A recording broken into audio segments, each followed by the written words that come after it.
Assalamualaikum warahmatullahi wabarakatuh dan selamat siang para pemirsa di Kota Dumai. Hari ini kembali Sultan mengadakan bincang-bincang santai bersama narasumber kita dari imigrasi yang mana diwakili oleh Kasih ya Pak Kasih Humas Bapak Farizal Ham. Selamat siang Pak Farizal. Ini kita bincang-bincang santai nih Pak ya. Jadi jangan ada yang merasa deg-deg, nggak ada nih Pak. Ini kita rakyat Dumai kepengen tahu sosoknya dari imigrasi ini siapa sih? Ternyata kita didatangin dari Bapak Humas dari Kasih Humas kita Bapak Farizal Ham. Oke, kita lanjutin sekarang Pak. Siap. Oke. Kami ingin bertanya nih Pak, kami ya Pak ya. Kuota layanan paspor saat pandemi COVID-19 di Kota Dumai ini bagaimana Pak? Nah, kalau untuk sekarang ini kan sudah masuk new normal ya. Kemarin pada saat sebelum new normal itu kita di stop untuk pelayanan kecuali perkara emergency seperti orang meninggal, sakit ya. Tapi setelah sekarang ini kan masa new normal kita batas di 30. Jadi seminggu 30 orang untuk kuota paspor. Kita jadi batasin. Itu kita sebarkan informasi itu melalui medsos kita. Kita punya medsos, website, Instagram, Twitter, dan Facebook kita bahwa kuota kita per minggu itu selama new normal ini 30. Itu dengan adanya new normal ini Pak, sudah semaksimal mungkinkah dengan cara seperti ini?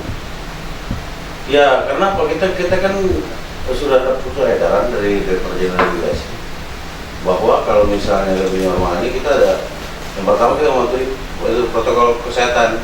Karena kantor imigrasi Dumai sekarang kita dari pertama mulai masuk sampai dia selesai pengurusan paspor tersebut itu melalui beberapa proses, mulai dari cek suhu tubuh, pencucian tangan, sudah berjarak dan lain sebagainya. Protokol kesehatan tetap berjalan. Ini cukup puas juga ya kita dengan jawaban Bapak ya tentang kuota paspor atau tentang new normal. Nah ini kita berbincang sekitar narkoba nih Pak. Siap. Kebetulan saya ini kan juga dari Sultan seorang mantan anti narkoba.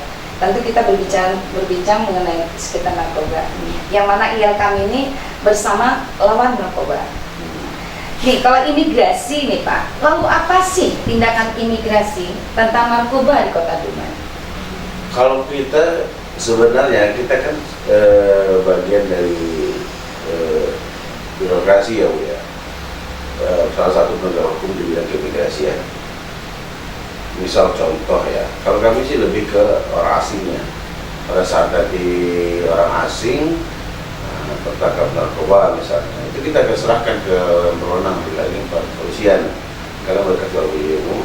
Setelah menjalankan proses hukum baru kita lebih ke situ aja. Dan untuk setiap kalau penemuan atau ada indikasi misalnya ada narkoba dari orang asing khususnya, itu kita perlu serahkan ke pihak kepolisian karena mereka sudah menjadi umum untuk. Kita juga ada penyidik keimigrasian yang tugasnya sebagai penegak atau penyidik dari bidang keimigrasian. Seperti saya penyidik imigrasi, kami juga berwenang untuk ranah kami adalah tentang pelanggaran tindak pidana keimigrasian. Ya kalau misalnya narkoba nanti untuk orang asingnya setelah proses hukum baru kita lebih ke situ aja.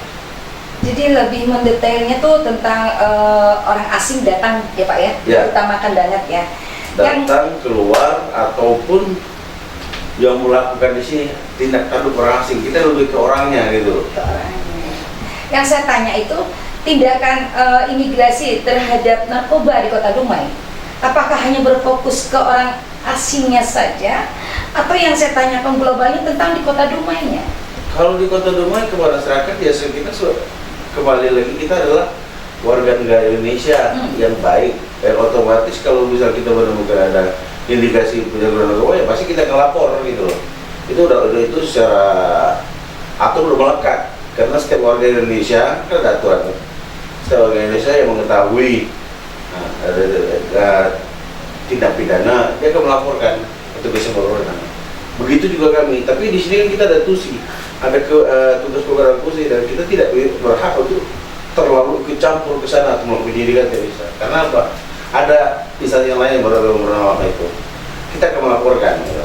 Kecuali ada indikasi tindakan pidana keimigrasian baru kita. Dari situ aja. Tanya-tanya nih Pak, kalau di bagian imigrasi itu ada suatu badan atau organisasi nggak di dalamnya yang bergerak seperti badan intelijennya? Ada. Jadi kita di imigrasi itu ada namanya seksi Intel Dakim. Intel Dakim itu intelijen tindakan keimigrasian.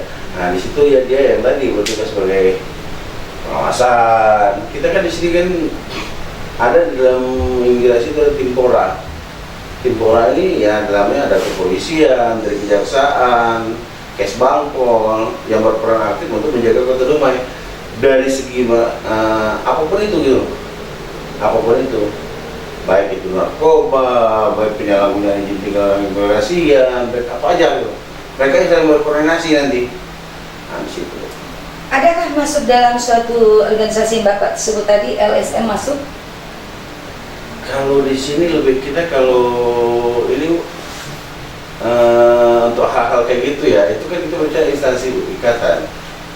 Nah, jadi untuk sementara ini memang tidak ada sama sekali. Cuman kita akan berkoordinasi bila misal contoh ya, kalau teman-teman dari RTM sendiri ingin mengetahui, kita akan memberikan informasi.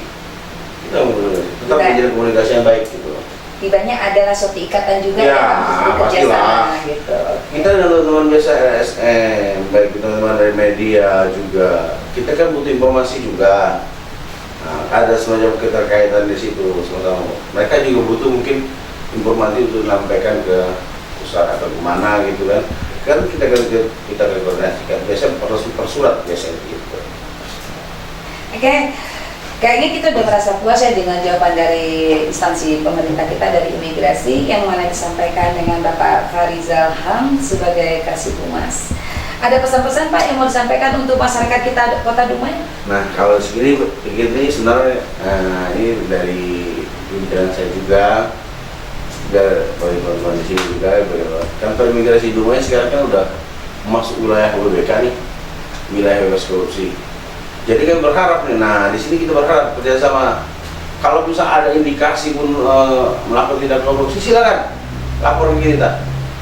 Baik itu dari internal kita sendiri, misalnya tugas imigrasi itu sendiri, nah, ataupun orang lain itu, silakan ke ini loh terhadap pelayanan kami. Kami kan udah mengedepankan sekarang pelayanan, jadi semuanya udah. Kita itu ibaratnya kita hidup di kantor itu, kerja kantor itu melayani gitu loh. Udah bebas korupsi, tidak ada spare dulu gitu. Lebih ke situ aja. Nah, tadi Bapak menyampaikan laporkan ke kami. Tentu dengan laporan ke kami itu kemana kami harus melapor? Apakah ada nomor yang tertentu ataukah harus menemui siapa? Silakan Pak. Ada di website kita ada. Di website kita ada nomornya. Sudah itu atau temu saya atau siapapun itu atau ke Pak Kasih. Kebetulan untuk BBK ini yang untuk pengaduan itu lebih ke kasih Intel Dakim ya, ke tindakan lebih situ. Sebenarnya kalau masuk ke rumah kan ke saya, informasi ke saya tidak masalah Bu. Yang penting melaporkan silakan kita, gitu. Kalau saya kan koordinator pelayanan publik, lebih ke sifatnya untuk pelayanan. Nah ada keterkaitannya juga, gitu. Lebih gitu aja.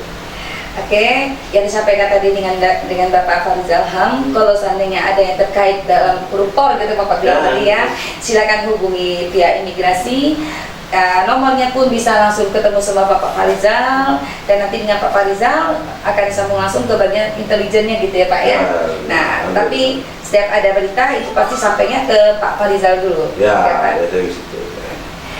Dengan bincang-bincang santai kita pada saat ini, Sultan Suara Lantang Anti Narkoba mengakhiri pembicaraan kita dengan Bapak Farizal Ham dengan wassalamualaikum warahmatullahi wabarakatuh.